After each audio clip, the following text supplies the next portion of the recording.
begin chapter number 2 class 6 का civics diversity and discrimination. Chapter 1 में हमने पढ़ा था डाइवर्सिटी के बारे में कि डाइवर्सिटी होती क्या है, जो लोग अलग अलग हैं, राइट, वो डिफरेंसेस जो लोगों में है उसको हम डाइवर्सिटी कहते हैं। हमने पढ़ा था कि ये जो डाइवर्सिटी है कई बार नेगेटिव सेंस में भी ट्रीट करी जाती है, जिसको हम इनइक्वालिटी कहते हैं, है ना।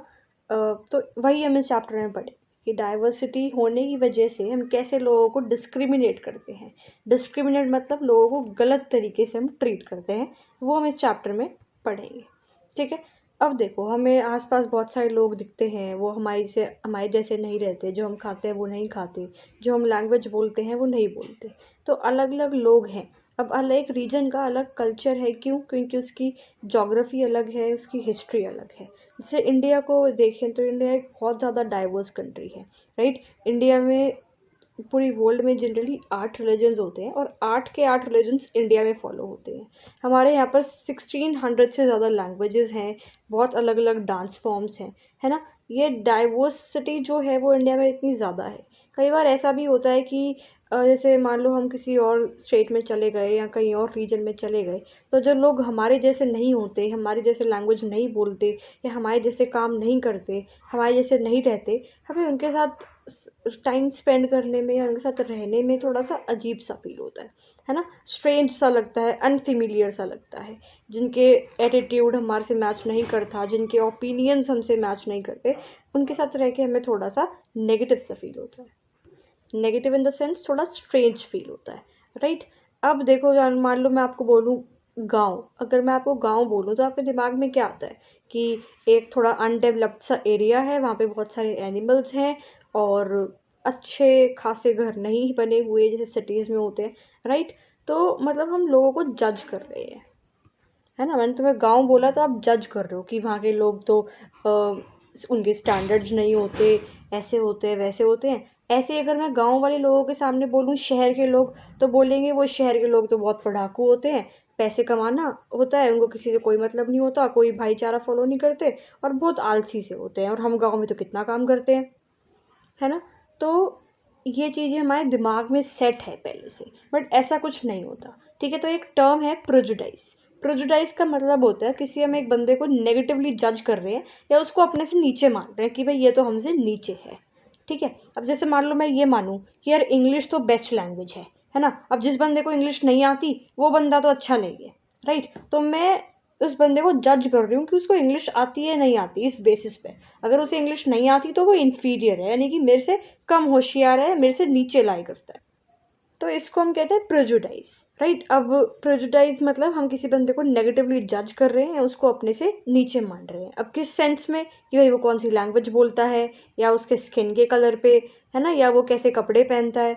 ऐसा होता है ना, हम सोचते हैं कि भाई ये तो वेस्टर्न कपड़े पहन रहा है तो ये मॉडर्न बच्चा है, ये ट्रेडिशनल कपड़े पहन रहे हैं, सूट्स वगैरह पहन रहे हैं तो ये तो ऐसे ही गंवार बच्चे हैं। ये थोड़ा माइंडसेट लोगों का है, इसको हम प्रेजुडाइज कहते हैं कि किसी को हम नेगेटिवली जज कर रहे हैं, अपने से नीचा मानते हैं।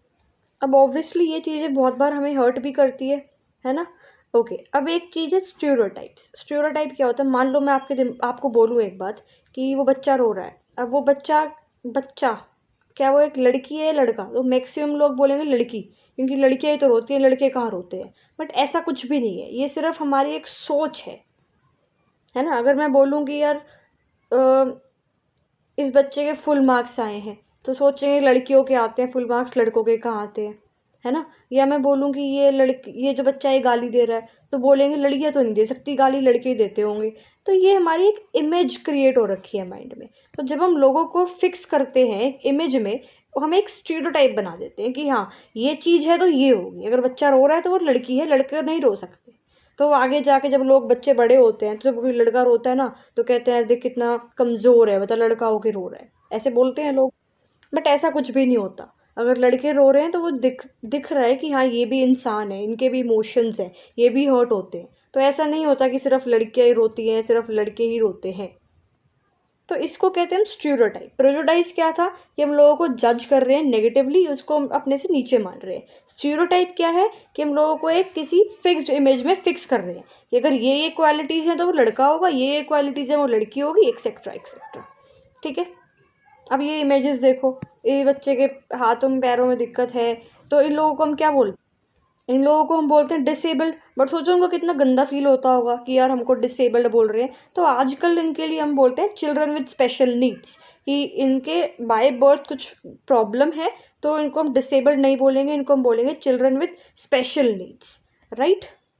अब कई लोग इनको चिढ़ाते हैं कि तेरा पैर नहीं है, तेरी आंखें नहीं है, ये नहीं है, वो नहीं है। तो कैन यू इमेजिन कि कितना हर्ट होता होगा। तो we should be kind to these people as well, ठीक है। अब प्रेजुडाइज और स्टेरियोटाइप क्या है, ये चीज़ समझ आ गई। अब जब हम प्रेजुडाइज को कर रहे हैं, यानी कि किसी बच्चे को अपने से कम मान रहे हैं, किसी बंदे को अपने से कम मान रहे हैं, या हम एक इमेज हमने फिक्स कर ली, और जब हम इन चीज़ों पे चलते हैं तो हम डिस्क्रिमिनेशन क्रिएट करते हैं।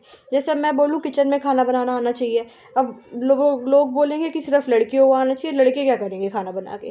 तो ये डिस्क्रिमिनेशन हो रहा है ना, मतलब भेदभाव कर रहे हो ना, कि लड़कियाँ क्यों सीखे, लड़के क्यों नहीं सीख सकते।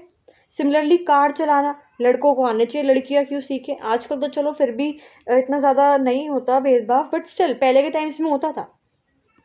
पहले के टाइम में ना कुछ लोग बोलते थे हम लोअर कास्ट के लोग, जिनको हम दलित्स बोलते थे या अनटचेबल्स बोलते थे। दलित का मतलब those who have been broken, right. तो पहले टाइम पे क्या होता था ना, कि जो लोअर कास्ट के लोग हैं, अगर वो स्कूल में पढ़ रहे हैं अपर कास्ट के लोगों के साथ, तो वो नीचे बैठेंगे और अपर कास्ट के लोग बेंचेस पे बैठेंगे। और अपर कास्ट के लोग जो हैं लोअर कास्ट के लोगों के घर भी नहीं जाते थे, उनके उनको टच भी नहीं करते थे। सोचते थे कि अगर हमने लोअर कास्ट वाले लोगों को, यानी कि अनटचेबल्स को टच कर दिया तो हम पोल्यूटेड हो जाएंगे।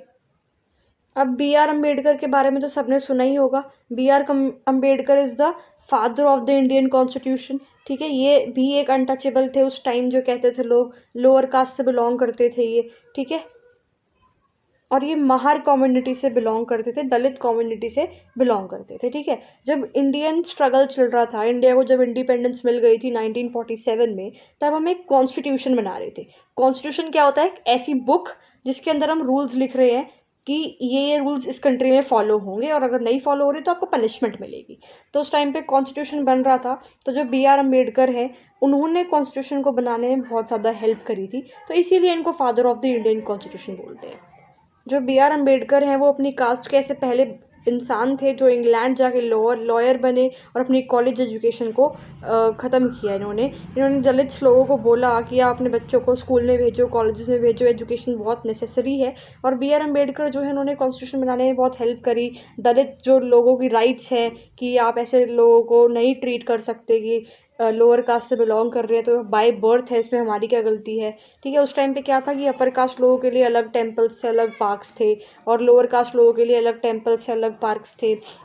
तो जब कॉन्स्टिट्यूशन फ्रेम हो रहा था, तो बी आर अम्बेडकर ने बोला कि यार अनटचेबिलिटी को हम नहीं रख सकते अपने कॉन्स्टिट्यूशन में, राइट। तो अनटचेबिलिटी को एबॉलिश कर दिया बाय लॉ। तो बी आर अम्बेडकर ने बहुत ज़्यादा कुछ किया है इंडियन कॉन्स्टिट्यूशन में, और इस टाइप के स्टीरियोटाइप्स और प्रेजुडाइजेस जो जनरली अनटचेबल्स, दलित्स या सो कॉल लोअर कास्ट के लिए बना रखे थे, उनको हटाने के लिए। इन्होंने अपना एक इंसिडेंट भी शेयर करा है कि ये जो है कोरेगांव जा रहे थे अपने पापा से मिलने के लिए, बी आर अम्बेडकर, और ये अच्छे से ड्रेस थे, तो सबको लग रहा था, मतलब वहाँ पे जो स्टेशन मास्टर्स थे, स्टेशन पर लोग थे, कि ये तो हिंदूज होंगे या ब्राह्मण होंगे, अपर कास्ट से होंगे, लोअर कास्ट से नहीं होंगे। तो जब यहाँ इन्होंने बोला, बी आर अम्बेडकर ने, कि हमको कोरेगांव जाना है और ना तो मेरे पापा आए हैं यहाँ पे हमें मिले, ना इन्होंने कोई अपना सर्वेंट सेंड किया, हम कैसे जाएं, तो आप हमारी हेल्प करिए। तो स्टेशन मास्टर उनकी कास्ट पूछता है, तो वो बोलते हैं महार, जो कि उस टाइम पे अनटचेबिलिटी मतलब अनटचेबल्स को बिलोंग करते थे, बॉम्बे प्रेसिडेंसी, राइट। बॉम्बे में ना बॉम्बे में है कोरेगांव।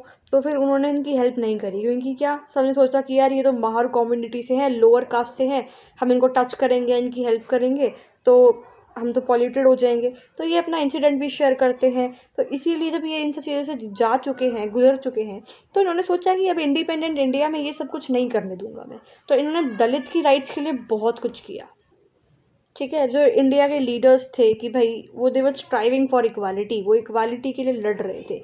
ये अनटचेबल्स और ये लोअर कास्ट अपर कास्ट जैसा कुछ नहीं होना चाहिए, हम सबको इक्वल ट्रीट करना चाहिए, हमें सबको इक्वली ट्रीट करना चाहिए, सबके पास इक्वल अपॉर्चुनिटीज़ होनी चाहिए। सिर्फ ये कास्ट बेस ही डिस्क्रिमिनेशन नहीं था, इवन जेंडर बेस्ड डिस्क्रिमिनेशन भी था।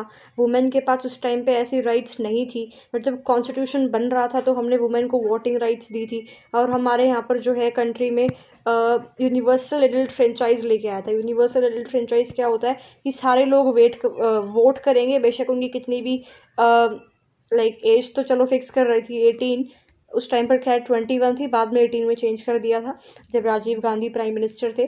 चलो वो तो अलग डिस्कशन है, बट उस टाइम पर यूनिवर्सल एडल्ट फ्रेंचाइज इंडिया लेके आई थी, और ये बहुत बड़ा एक स्टेप था इंडियन कॉन्स्टिट्यूशन मेकर्स का कि हम वुमेन को भी राइट्स दे दें, जो कि उस टाइम पर यूरोप की कुछ कंट्रीज जो कि डेवलप्ड कंट्रीज थी उसमें भी वुमेन को वोटिंग राइट्स नहीं दे रखी थी। तो डिस्क्रिमिनेशन को हटाने के लिए ही यूनिवर्सल एडल्ट फ्रेंचाइज लेके आया कि बंदे का कुछ भी रिलीजन हो, कुछ भी कास्ट हो, कुछ भी जेंडर हो, वो वोट कर सकते हैं। तो कास्ट के बेसिस पे डिस्क्रिमिनेशन होता था, आपके जेंडर के बेसिस पे डिस्क्रिमिनेशन होता था, इवन रिलीजन बेसिस पे भी डिस्क्रिमिनेशन होता था। चैप्टर 1 में पढ़ा था ना, मेरठ में कॉम्युनल रिवॉर्ड्स चल रहे थे, राइट। तो इंडिया को सेक्युलर नेशन बनाया गया। सेक्युलर यानी कि आप कोई भी रिलीजन फॉलो कर सकते हो, और आप किसी भी रिलीजन को फॉलो नहीं करना चाहते तो आप मत करो, राइट। तो वो सेक्युलर नेशन है, इंडिया एक सेक्युलर कंट्री है। जो कॉन्स्टिट्यूशन हमारा बन रहा था, उन लोगों ने बहुत कुछ सोचा समझा कि हम कैसे डिस्क्रिमिनेशन को हटाएं, इतनी ज़्यादा डाइवर्सिटी जो कंट्री में है, डिस्क्रिमिनेशन को हटाएं, कैसे हम कंट्री में इक्वालिटी लेके आए। उसमें B.R. अम्बेडकर का बहुत ज़्यादा रोल था, बहुत ज़्यादा इंपॉर्टेंस थी, क्योंकि उन्होंने दलित्स की जो है उनको राइट्स दिलवाई, है ना। अनटचेबिलिटी जो है वो दूर करी इंडियन कॉन्स्टिट्यूशन से, जो कि एक बहुत बड़ी प्रॉब्लम थी, ठीक है। अब ये प्रिएम्बल है इंडियन कॉन्स्टिट्यूशन का, जो जनरली बताता है, मतलब कॉन्स्टिट्यूशन जो इंडिया का है उसके फर्स्ट पेज पे लिखा होता है प्रिएम्बल। ये लर्न होना चाहिए फॉर योर कॉम्पिटेटिव एग्जाम्स, या वैसे भी याद होना चाहिए ये प्रिएम्बल। प्रिएम्बल में बताते हैं कि इंडिया में जो है इक्वालिटी होनी चाहिए, लिबर्टी होनी चाहिए, यानी कि फ्रीडम होना चाहिए लोगों के पास, जस्टिस मिले सब लोगों को, फ्रेटर्निटी हो। यानी कि प्रिएम्बल भी यही फोकस करता है कि इक्वालिटी देश के अंदर हो, डिस्क्रिमिनेट ना करा जाए किसी को, उसके कलर के बेसिस पे, उसके सेक्स के बेसिस पे, उसके रिलीजन के बेसिस पे डिस्क्रिमिनेशन ना हो। तो इस चैप्टर में हमने पढ़ा कि डाइवर्सिटी की वजह से, डिफरेंसेस की वजह से डिस्क्रिमिनेशन होते थे इंडिया में भी, आज भी होते हैं, बट बहुत कम हो चुके हैं अब तो। उस टाइम पर लोगों की सोच अलग थी, आज लोगों की सोच बहुत ज़्यादा इंप्रूव हो चुकी है एजुकेशन की वजह से। तो इस चैप्टर में हमने यही पढ़ा कि डाइवर्सिटी, डिफरेंसेस की वजह से डिस्क्रिमिनेशन आए, प्रेजुडाइजेस और स्टीरियोटाइप्स हमने एक्ट करना स्टार्ट किया, तो डिस्क्रिमिनेशन क्रिएट हुआ। फिर डिस्क्रिमिनेशन को हमने इंडिया में कैसे हटाया, इंडिया से जब कॉन्स्टिट्यूशन बना उसमें बहुत सारे लॉज लेके आए हम, अनटचेबिलिटी को हटाया, इंडिया को सेक्युलर नेशन बनाया। सेक्युलर मतलब आप कोई भी रिलीजन फॉलो कर सकते हो, ना नहीं करना तो मत करो, ठीक है।